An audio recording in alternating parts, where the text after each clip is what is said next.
اللہ تعالیٰ نے اس آیت کے اندر نبی کریم صلی اللہ علیہ وسلم سے فرمایا کہ ہم پڑھیں گے، یعنی ہمارا فرشتہ پڑھے گا۔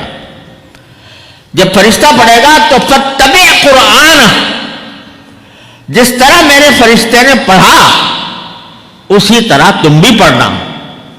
یعنی یہ بات نہیں ہے کہ بس حروف تم نے ادا کر لیے کسی نہ کسی طرح، بلکہ ایک ایک حرف کو ادا کرنے کے لیے ہم نے جبرائیل کو حکم دیا تھا، وہ ہمارے حکم کے مطابق پڑھ رہا تھا، اس کے ایک ایک حرف کی ادائیگی جس طرح کر رہا تھا اسی طرح ادائیگی کرنا آپ کی ذمہ داری۔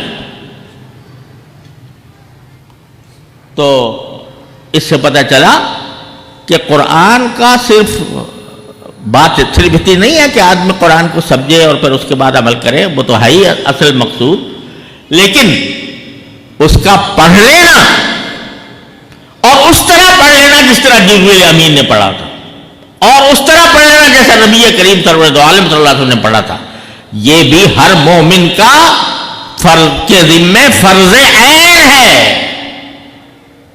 یہ صرف عالم کی ذمہ داری نہیں ہے، ہر مسلمان کی ذمہ داری ہے کہ جب قرآن پڑھے تو اس طرح پڑھے جس طرح جبریل امین نے پڑھا، اس طرح پڑھے جس طرح رسول اللہ صلی اللہ علیہ وسلم نے پڑھا، اس طرح پڑھے جیسے رسول کریم صلی اللہ علیہ وسلم کے اصحاب نے پڑھا، اور تواتر کے ساتھ وہ سند ہمارے پاس موجود ہے۔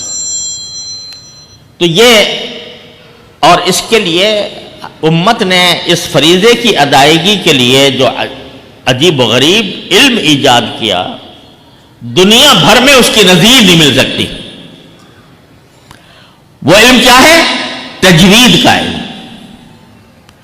تجوید کا علم جس میں بتا دیا کون سا حرف کہاں سے نکلے گا، کن صفات کے ساتھ نکلے گا، کون سی صفات لازمی ہیں اور کون سی صفات محسنہ ہے، یعنی اچھا ہے کہ وہ بھی حاصل ہو جائے، نہ ہو چلو تو قرات کا حق ادا ہو جاتا ہے۔ تو وہ علم تجوید جو ہے، یہ میں یہ کہتا ہوں دنیا کی کوئی قوم، کوئی زبان، کوئی ملت، کوئی مذہب اس کی نظیر نہیں پیش کر سکتا۔ آپ نے کسی زبان کے بارے میں سنا ہے کہ اس میں یہ ایک علم بتایا گیا ہو کہ اس حرف کی زبان سے نکالنے کا کیا طریقہ ہونا چاہیے؟ یہاں تجوید میں کچھ 29 حروف ہے نا، 29 حروف، ان میں سے ہر حرف کو کہاں سے نکالا جائے گا، کس طرح نکالا جائے گا، کس طرح ادا کیا جائے گا، اس کو مدون کر دیا اس علم نے۔ تو آپ نے کبھی سنا، اب انگریزی اتنی بڑی زبردست زبان ہے تو اس میں کوئی علم ایسا ہو جو یہ بتائے کہ جب بی کہاں سے نکلے گا اور سی کہاں سے نکلے گا اور ڈی کہاں سے نکلے گا اور ٹی کہاں سے نکلے گا؟ کوئی ایسا علم ہے؟ یہاں تک کہ امریکی لہجہ اور ہے، برطانوی لہجہ اور ہے، برطانوی لوگ اور کسی اور طرح نکالتے ہیں، اور فرانسیسی لوگ جب نکالتے ہیں تو را جو ہے نا آ، اس کو غین بنا کے پڑھتے ہیں۔ تو اتنا تفاوت بھی ہے اور اس کا کوئی قاعدہ بھی مقرر نہیں کہ بھئی یہ ٹھیک پڑھ رہا ہے یا یہ ٹھیک پڑھ رہا ہے، کسی زبان میں نہیں۔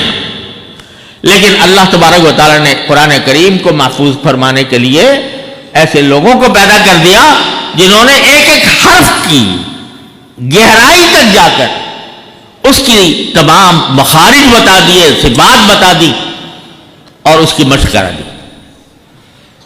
تو میں اس سے جو سبق مل رہا ہے، جو میں پیغام دینا چاہتا ہوں، وہ یہ کہ یہ قرآن کریم کو پڑھنا تو بہت بڑا ثواب ہے ہی، لیکن اس قرآن کریم کو صحیح پڑھنا، فَإِذَا قَرَأْنَاهُ فَاتَّبِعْ قُرْآنَهُ، اس طرح پڑھنا جس طرح جبریل امین نے پڑھا، یہ بھی ہر مسلمان کا فرض عین ہے۔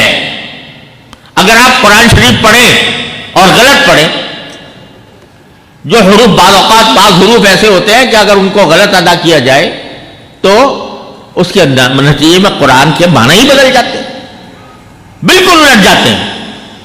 لہذا ہر مسلمان کے ذمہ فرض ہے کہ جب قرآن پڑھے تو سیکھ لے، اس کو تجوید کو سیکھ لے، اور وہ کوئی بہت لمبا چوڑا کام بھی نہیں ہے. 29 حروف ہیں، 29 حروف. اگر آدمی یہ طے کر لے کہ ہر روز ایک حرف کی ادائیگی کا طریقہ سیکھوں گا کسی قاری صاحب سے، تو 29 دن میں اس کا یہ فریضہ ادا ہو جائے گا. لیکن اس قدر غفلت ہے، اس قدر غفلت ہے. اول تو تلاوت قرآن ہی کی چھوٹی ہوئی ہے. کبھی مسلمان ممکن نہیں تھا کہ صبح کو بیدار ہو اور قرآن کریم کی تلاوت کیے بغیر وہ کوئی اور کام میں لگ جائے، لیکن قرآن کریم کی تلاوت سے ہی غفلت ہے. اور پھر قرآن کریم کی تلاوت سے اگر کوئی کرتا بھی ہے تو جس طرح کرنا چاہیے اس طرح نہیں کرتا، غلط پڑتا ہے. تو اس لیے میری گزارش یہ سبق، یہ آیت یہ سبق دے رہی ہے کہ ہم میں سے ہر شخص کا فرض ہے کہ وہ اپنے قرآن کریم کی تلاوت کو صحیح کرے. اور یہ جو مدرسے ہیں یہی خدمت انجام دیتے ہیں. اور رسول کریم سرور دو عالم صلی اللہ علیہ وسلم نے فرمایا خیرکم من تعلم القرآن وعلمہ. آج ہم ان لوگوں کی تو بڑی تعظیم کرتے ہیں کہ جو حدیث پڑھاتے ہیں، جو فقہ پڑھاتے ہیں، لیکن جس شخص نے اپنی زندگی قرآن کریم کی خدمت کے لیے، لوگوں کو قرآن کریم پڑھنا سکھانے کے لیے، قرآن کریم حفظ کرانے کے لیے، اور ان کا قرآن کریم تجوید کے اعتبار سے درست کرانے کے لیے جس نے اپنی زندگی کھپا رکھی ہے، اس کی تعظیم کیوں نہیں کی جاتی؟ وہ تو اور زیادہ تعظیم کا مستحق ہے، اس لیے کہ وہ اتنا بڑا عظیم فریضہ انجام دے رہا ہے. خیرکم من تعلم القرآن وعلمہ. تو دوسرا سبق اس سے یہ قرآن کریم کی تلاوت، اور تلاوت بھی صحیح طرح. اگر ایک مسلمان صبح کو اٹھ کے قرآن کریم کی، میں کہتا ہوں ایک رکوع ہی پڑھ لیا کرے.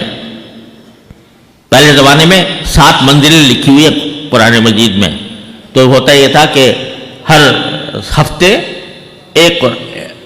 میں ایک قرآن ختم کر لیتے تھے لوگ.